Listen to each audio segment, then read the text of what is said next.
Hey folks, Phil Davis, Ancestry Lands, ancestrylands.com. How are you folks? Boy, it's a dreary day. Can you see me out here, folks? I'm driving. Whew, it's wet. It's been wet all week, man. Wet all week. We got big events coming up. We got the solar eclipse coming this Friday. Today's Wednesday. In 2 days, the north will be blacked out, and I will attempt to live stream while the blackout is happening. I think Pennsylvania, the Philadelphia area will be 90% covered. I believe from what my research shows that the highest level of the solar eclipse covering was 95%, and that was in 1984. This event is a really interesting event. I remember the last one in 2007. I lived in California, so I was not able to see it at that time. But on this channel, we will be covering celestial events as we are a terrestrial planet. And land is the thing. But sometimes we have to acknowledge how small we are on this planet. And I think events like this really align the human psyche to understand that we are not masters even of this world. We don't even own this planet. We are just its inhabitants. I am your host, Philip Davis. You're on Ancestry Lands. Let's talk about it, folks. So as I think about the solar eclipse, and I asked my children last night, my children and I take moments to query their mind. You know what I mean by that, folks? When I say query their mind, is that I probe their mind for knowledge. Hey, the solar eclipse is coming up. Do you know what a solar eclipse is? And it's interesting because a lot of times the information that they're getting is from my mind because I had researched that before. You know, and I explained to them what is a solar eclipse versus a lunar eclipse. You know, and it's very interesting how much people don't know because they don't research. They don't look things up. And when I say research, I'm talking about research and casually Googling. You know, I always say Google is your friend. And, you know, with my children, the reason why I don't have them Google is because that is a time for me to engage with them, to interact and talk with them, to teach them. And for people who don't know, the solar eclipse is a point where the moon comes in front of the sun, and it blocks out the sun and obscures the sun in total darkness. Or I don't know if there's ever been a total eclipse, total solar eclipse, but there are degrees to which the moon, as you know, the moon and the earth, and they're all in orbit, we're all orbiting around the sun. So it's the moon, everything's orbiting, and it's the position of the moon in relation to the sun, and the distance of the moon in relation to the distance to planet Earth and the sun affects how much of the obscurity that we see. It's very much the same as if you are looking at the sun and you put your thumb out. The closer you are, the more you can obscure the sun. The further your thumb is away to the sun, closer to the sun, you can actually block the sun very much with your thumb at the right position. It's the same kind of, I guess you could say, example on a very small scale. So the closer your thumb is to your eye, if you close one eye and your thumb is in front of the sun and you look up, the sun will be more obscure than if you push your hand away from the sun. So again, as the earth is orbiting and spinning around and orbiting the sun, so is the moon in relation to its orbit to the earth. And it gets to a certain point where, again, if I get closer, you can't see my face. It's the same way as you come further up. So if the moon is closer to the sun and further away from earth, you can see most of my face. That's what affects the darkening of the solar eclipse, the obscurity, how dark it gets for the simpletons. And sometimes you'd say, and you would ask, well, how does it get dark if the moon is blocking it? Well, the sun is directly in back of the moon, and the light that is emanating from the sun, that sunlight is being blocked by the mass of the moon. So at this point, when the moon is directly in front of the sun, when it's at its 100% line with the sun and the earth, that direct line, sun, moon, and the earth, it will obscure it because all the sunlight is actually going to the backside of the moon. So basically, you're seeing no light being received to the front where we're looking at of the moon, and all the light is being absorbed or shown to the backside of the moon in relation to it facing the sun. It's a very interesting concept. I've actually seen a lunar eclipse in my life. I've seen many moons and many celestial events, and I remember being a child and seeing a lunar eclipse. And a lunar eclipse is somewhat of the reverse, in the sense that the reflection, the position of the sun, the sunlight that is emanating or reflecting, because remember, I told my kids, if you remember that at nighttime, the sun is not gone away. It is just on the other side of the earth. The position of the earth's rotation and orbit around the sun, we're spinning. So again, the moon may be on our side at nighttime, and the sun may be kind of like off to the corner a little bit, and that is giving light that can be received from the moon. That's why you have those phases of the moon, where the moon and the orbit, there's all it is that the crescent moon, the half moon, the full moon is the position of the sun in relation to the moon, right? So again, when you have the lunar eclipse, it is a position where this is happening at nighttime, that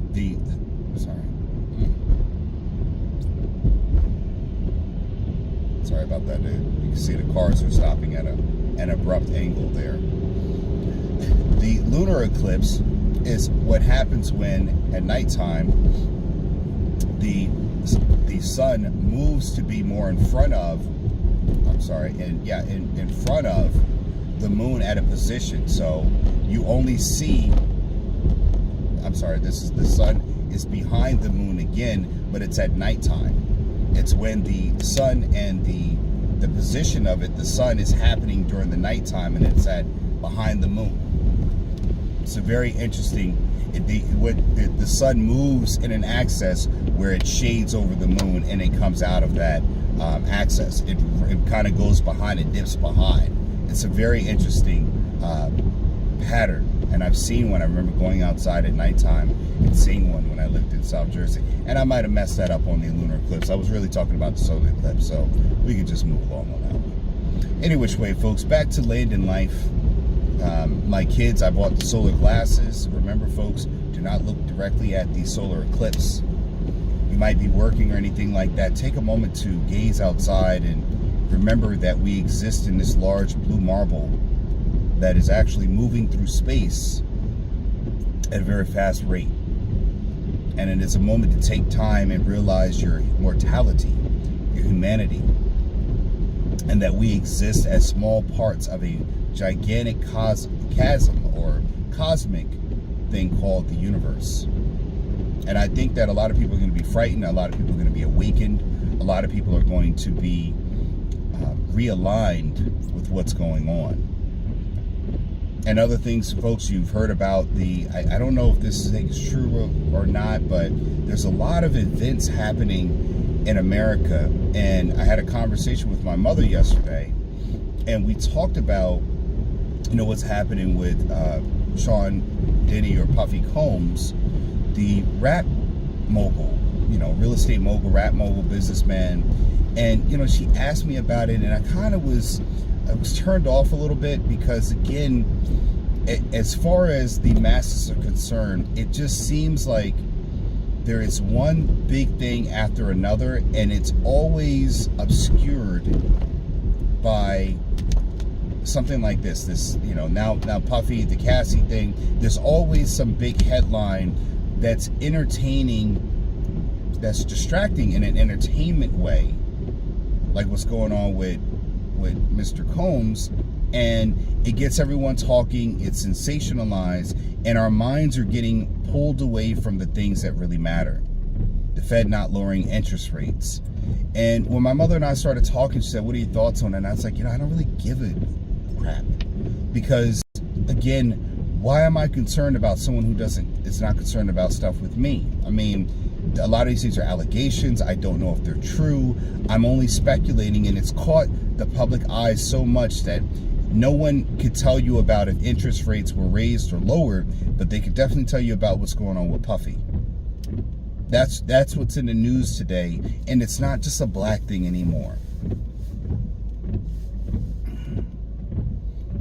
It's not. We are so caught up in the world we live in and the work that we do throughout the day. When we come home, we're done living in the world. We're done learning about how to work in our lives. We're done with learning about how to grow in our world. And it's hurting us so bad that we are not able to understand when a tide is coming in and prepare for a storm. It's like losing the meteorologists and barometers that tell us about weather and weather patterns. And you're basically back to having no knowledge of weather patterns, and you can't tell if it's raining or snowing or if you should leave early, defrost. You have no knowledge of how the weather is going to be. You're totally in the dark. You're trying to achieve. And, you know, I've had this conversation with my wife. I had arguments with my wife about this because she did not understand interest rates and inflation. And her idea to save money was a big value to her. It was all about, and I'm not saying saving money is a bad thing. I'm talking about putting money into the bank and not letting your money work for you. Not investing. My wife is a great saver, but she's a horrible investor. In her mind, where she comes from, having money that you can call upon for an emergency is a good thing, and that's because it was a survival thing for her. It was not that way for me. I've always had money because I've always had a career and a job that paid well, and I never really needed to ask my parents for money unless I had a physical injury. I was having surgery. I was unable to work. It was those extreme times in my life, but it wasn't because I spent my money on Xbox, blunts, and weed, and I needed now money to pay my rent. That was never the case. Never. And the thing about it is you got parents upset that you need help in life. Because, and that's the thing, this older generation, because they didn't get any help, you should suffer the same fate. And that's a shame to have that kind of mindset that every standard needs to be according to the standard of how you live, and you shouldn't help your kids because well, guess what? I'll tell you this now. Parents will become older people, and you will need help. Your money can't get you everything. It can't. I've seen it. And it'll be hard pressed for the same people that you told to go do it on their own. They should just do this or that, or you helped them just a few times, and now you need help into your old age for about the next 10, 15 years. And that's the problem. People feel like they're a momentary time or help, or maybe some years helping their children. You're going to need help on the back end anyway. A lot of parents just feel like, hey, I'm just going to take it with me and die. No, you're not a pharaoh. The pharaohs did that, and we still now have all their wealth that they tried to take with them stuck in museums. Right? The pharaohs of Egypt tried to take their wealth with them, and they're now stuck in a museum. I mean, King Tut, his sarcophagus, his mummification tomb, and all the treasures that were with him are now stuck in museums being passed around throughout the earth. He's not even in the ground anymore. He's somewhere in a museum being shown off by thousands of visitors per day, per year. So you can't take it with you. And you're now stuck on and that's where in nursing, a lot of times, I still am in this awe and shock that people in nursing, they cast judgments when the family members, you see that someone's family member no longer wants to take care of them, or they're not super involved like someone else. Everyone who's sick should always have someone that's there. And when I see people that they're look at that, that's a shame there. They got the American flag out on a rainy day. Folks, this place right there, that's so disrespectful to have the American flag out on a day like that. You're supposed to bring the American flag back inside, and it's not supposed to be out there in the weather like this. Any which way.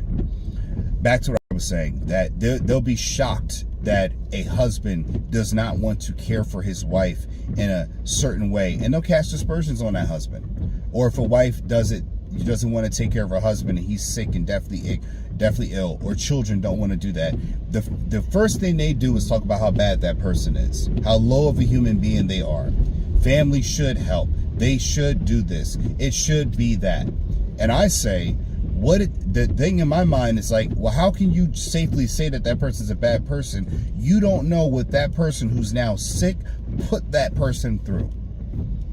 And they might be just having them in the house, letting them live with them. You might have your parent in the house because you're not that, I'm not saying you're bad of a person, but you're just trying to provide the minimum. But realistically, you can't stand that person because they've hurt you, because they've done you wrong. They were not there for you. And most doctors and nurses, they don't even think about that. They just judge right away. And I'm always saying, well, why would a person be that way if they didn't have a reason to? Very few people in this world are just evil incarnate. Most people are pushed to that standpoint. They always say that heroes and villains they both have the same origins, trauma, being left, being bullied, something like that. What the difference between a hero and a villain in a movie is the choices they made. Choices they made. Hey, yo, I'm recording a video. Don't honk at me, fam. Putting out content. You see they stopped, right? Somebody else, that's way far behind. The difference between a hero and a villain is the choice they made. They come from the same situations, but it's the difference in the choice they made. Well, great, guys, you're gonna honk up. You let them in anyway, so why honk about it now? So, it's the choice they made. And people don't understand that. They look at the villain, say they're horrible, and no one asks, but why? Why? Why are they like this? What made them that way? There's no questions, it's just accusations. Condemnation. And sometimes those same people that turn you away, that watch you struggle, that are happy with their attainment in life, and they're only self-serving in their need, those people will call upon you one day, and then life will be, the choices they've made will now be upon them. Which is why I invest in my children. I spend time with them. I let them know where I'm not just putting money into their future. I'm investing in them more than I'm investing in myself. Now, again, a lot of people want generational wealth with the outcome included. I'm not creating generational wealth or attempting to fail at attempting to fail at creating generational wealth. Remember, I said that to you. You should attempt to fail at creating a generational wealth, not fail to attempt to create generational wealth. Remember that I said that to you. You should try to attempt and fail to create generational wealth for you and your family, not fail at attempting. Fail to attempt. You shouldn't fail to attempt at creating generational wealth, which means you never even tried. You never even gave it a chance. You never put away something. You never achieved to save one thing for them. Not one.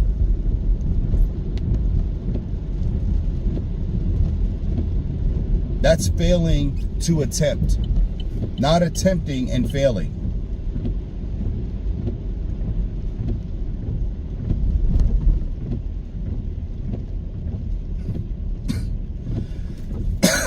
Excuse me.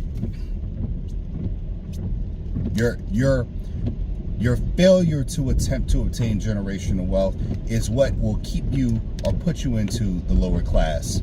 Your children will be there. They'll be there suffering. They'll be victims to the world and whatever the world decides it wants to do with them.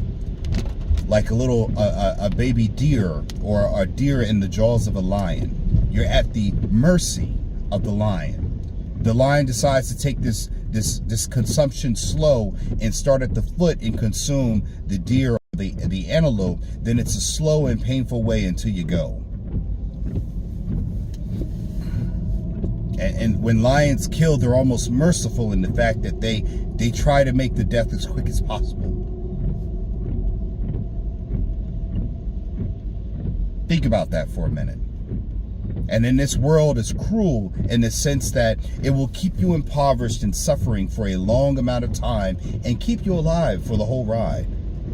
That's what the legacy you leave behind: suffering, cruelty, the inability for your family to rise up and defend against the cruel world that they exist in. You've beset your children to the lions of the future because now you're the ghost of a child's future. Remember that. I said that before. Parents are future ghosts of a child's memory.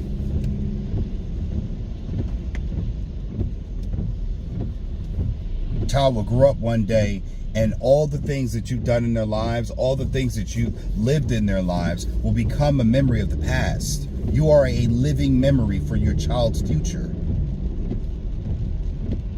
And then your present becomes now the issue, the thing they have to deal with.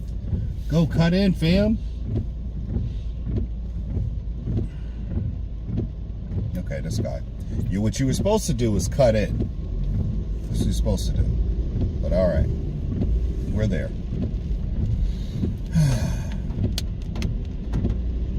And again, getting to that point of creating that generational wealth, you can't again be the person that's obsessed with consuming it. Something's got to be built beyond yourself. You've got to extend. And I don't mind that in my life. Come on, man. Where'd you go? You're sitting there. Half the time people are driving and they're just constantly on their daggone phones. You got this little old car, man. Would you just go past them? And most of the time, I can't believe how many people I see texting or driving. It ain't even people. I remember texting used to be a thing. You used to be driving and texting. They tried to stop that. I swear, I look at people's car, man, they're on full-on IG videos. Full-on IG videos, watching IG. I mean, watching a whole daggone movie. I saw one time a person driving, they're watching a whole Netflix special. Yeah, believe it or not. Laughing and joking and everything. Whole Netflix special. I digress. You know, you remember that this area that I'm driving through of Philly right now, West Philly, right? Will Smith's old stomping grounds. This area used to be beautiful at one point, man. All these places were new, and you can see they're all at different stages of decay. And I'm not trying to crap on anybody's neighborhood at all, but again, not two place looks the same. Not one place looks better than the other, and it's hard to find the one that is beautiful, the one that looks the best until you get to a different area, until you get to the areas where they're building up luxury, and eventually they will come for this place too as well. But again, the parents of today need to change their mindset and look back into investing in your children. And my whole point is why do you have children if you're not going to invest in them? I mean, why? Why? What is the point of having children then? That's the thing. Wow, that's my car totally totaled. Oh, wow. What is the point of having children if you're not going to invest in them? I mean, literally, you have people who plan for children. We wait longer to have children. Why have them then? What do you need children for in a relationship, in a marriage? As a man, why would you want to have children if you don't want to invest in them? Right? It's why buy a house if you're going to lose it? What's the push behind there? And I got to wonder, people are I didn't just buy land just to have massive properties of land, and that's it. I just want to look at how much acres I have, and I'm going to talk to everybody how I own 100 acres. It's okay, then now what? You know what I mean? Okay, what else? What else is there? What's the next step? You're going to a job, you're working on making someone else uber rich because you're doing all the work, the labor. And again, you will not take that time out to invest in your legacy, your children, your future. You have yet to see a child that's screwed up and had parents who weren't screwed up also. The child was just born, and that's always the case. I was a great parent, this, and this. No, you weren't. You weren't a great parent at all. You didn't invest in your children. And investing is not just providing. The provisions, which is something I also put into providing, provisions for the children need to be in the same way that you're investing in everything else. You got a nice big house, good. Then your children should reflect the wealth that you're looking to try to obtain. Your investment in them, again, what does LeBron James do with his children? He puts them in AAU camps, private coaching, right? So again, you say LeBron's a millionaire, okay, good. But where is your level of investment when it comes to your children? He has his son with private tutors, best chefs, best this, best that. Okay, good. If you had that money, would you be able to do it? Do you have the capacity to be able to do that? But again, if you are working a 9 to 5, are you investing the time, the energy to educate, to get your children to understand both academically and mental education? Spending time talking to your children at a level of getting them to understand the knowledge of wealth that you've accumulated in life. Because again, don't forget, some wealth of knowledge is gained through experience, which your children don't have. Your failures can be a greater teacher to your children than sometimes winning the lottery and changing their lifestyle. Because money runs out, but a lesson can stay with you for life.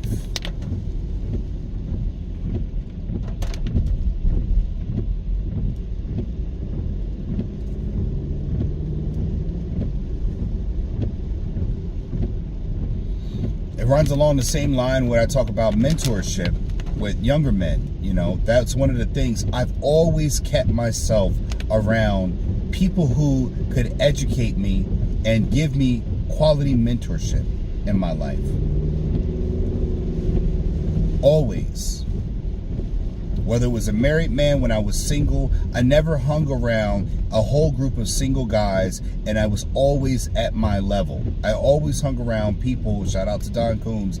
You saw Don Coombs. I stuck to that guy first. Well, we had lockers next to each other, and when I met him, he was older and wiser than me, and I immediately wanted to obtain his wisdom.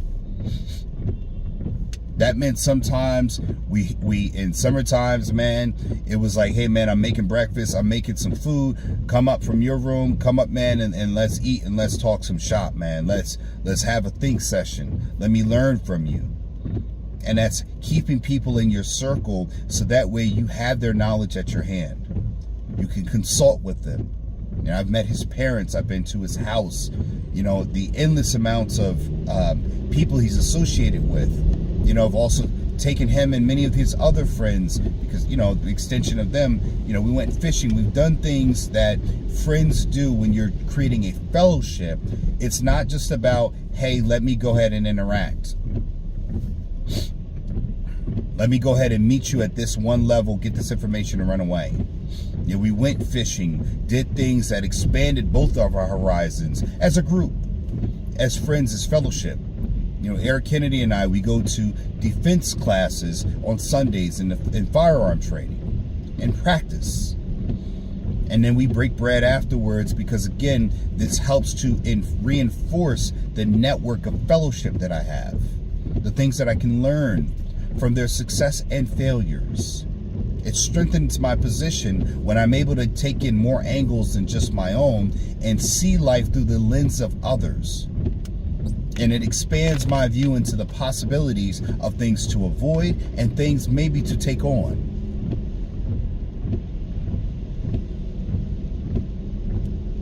That is how dynamic you need to be in life. And the more you can do that, the more chances for being successful you can be.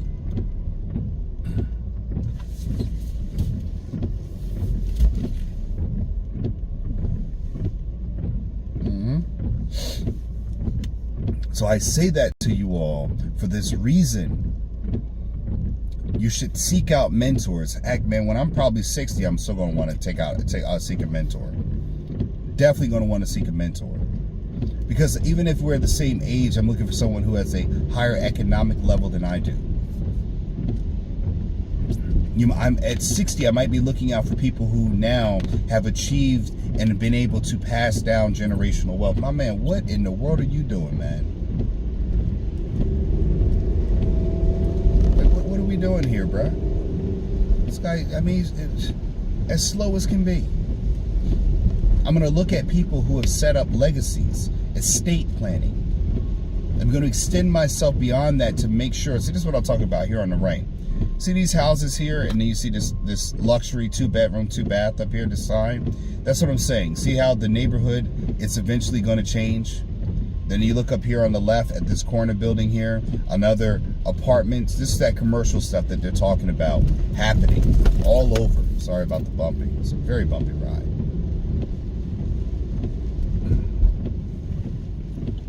You have to get over because this guy's reversing. And you'll see this happening in these neighborhoods. They'll just keep chipping away until it can all be just gone. And next thing you know, the hood isn't changed. Now you're priced out. It just takes time. At that point, I'd be looking for a different standard. I'd be looking down to make sure that I'm filling in whatever gaps to cement a solid legacy. But again, a lot of people, they're done. Like I told you before, a lot of people end up, as soon as they graduate, they just die. I got my degree, I got my job, my career, now I'm dying. Now it's the first death. Because I don't have to do anything anymore in life. I have a husband, have kids. I no longer need to grow as a woman. I no longer need to add any value because that's there. And a lot of people just let themselves go, right? Men don't stay fit. Women, they don't get back in shape. They don't want to go under the knife. They don't want to do anything to keep themselves looking beautiful. Nothing else. They just let it go by the wayside. And looking beautiful is not something that, and people say, well, why do I need to look like this? Why do I need like that? It's staying at the highest level of your human form throughout the ages. You can appreciate a star that ages gracefully, that looks good at 60, 70. They may have the money, but they also have the mindset to do it. A lot of people would not do it even if they had the money because they don't have the mindset to do those things. And again, many people are in servitude of themselves and they're not in servitude of others, which is why wealth will never be achieved. Excuse me. One thing that I always have done, and I'm at the beginning stages of mentoring people, but something that I will always look at where I do a longer term mentorship, there's something different about me that I learned, and that might be a little bit of me touching on that old school being, is when you have someone even give you something for free, you still never accept it as a free thing. You make a kind gesture. You know, whenever I wanted someone's time for something to counsel me on, whenever I saw them again, take them out to dinner, treat them to something else, you know, you give kind services because you want people to know, hey man, you know, I know you gave me that for free, but I still value you. I still value you. Even though what you gave me was free, let me sing you something, put something in your hand, put something in your pocket. Let me say no. But again, a lot of young people, they take what they can for free and sometimes that's the setup. I'm gonna do this for you. Let me see if you do back. You know what I mean? And what I'm looking for to see if you're in it just for you or you looking to learn something else that I have greater to tell you. And a lot of people want a nickel and dime mentorship. They want it for the cheapest price, but they want the maximum knowledge. And it don't work like that. It doesn't. You want to understand how to achieve, which is why I always say, I'll give you this little bit of knowledge for free. If you don't chip back or send back anything, then I know that you were just looking for what you can get out of it. And I'm not always opposed to giving something out for free, giving out free knowledge. But when I see it don't come back, even if it's good knowledge, it should definitely come back. Because that means you should have paid for it. But if you don't have that self part about you, then that means no matter what, I'm always going to give you knowledge based upon how much money you give me. You're not going to get the extra because you won't pay for extra. You're going to pay for just what you get. So again, it might be limited. Where if the person understands that you always give back, they're always going to say, they're going to give you more than what you bargained for. You know why? Because it's not about the money anymore. They know that, hey, you know what? This person's always giving back.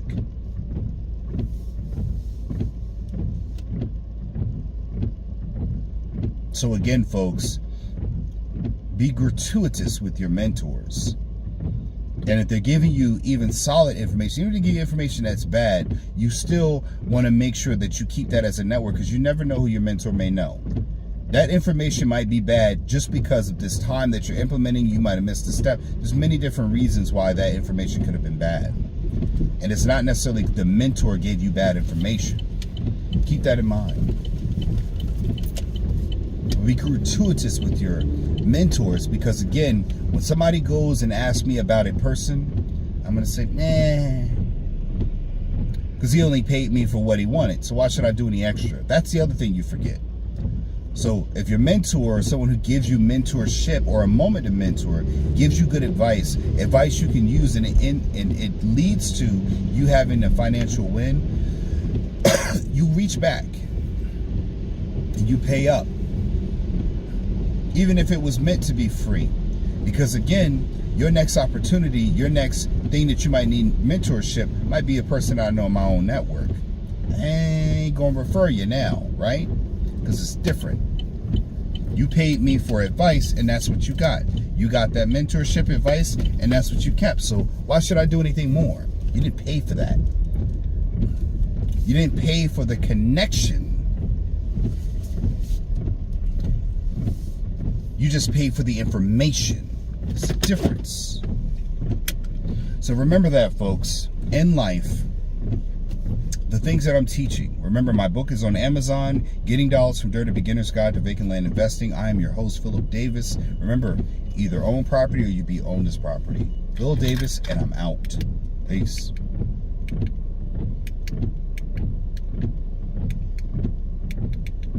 Are you confused with today's real estate market? With high interest rates and overpriced housing, it can be hard to find something to own at the right price. Available on Amazon, Getting Dollars from Dirt by author Philip H. Davis is a game-changing book that invites you to embark on a thrilling exploration of this often overlooked asset class. This book is your roadmap to unlocking the secrets of vacant land investment. Inside these pages, you will uncover the transformative power of vacant land as a wealth-building tool. Discover how to spot promising properties, assess their true value, and capitalize on market trends. From understanding zoning and permits to leveraging financing strategies, you'll gain the knowledge and confidence to make savvy investment decisions. With each page you turn, you'll gain a deeper understanding of the profound impact your investments can have on the world around you. Getting Dollars from Dirt is not just a guidebook, it's a call to action. Whether you're a seasoned investor or a curious novice, this book will empower you to tap into the immense potential of vacant land and embark on a journey toward financial freedom and a brighter future.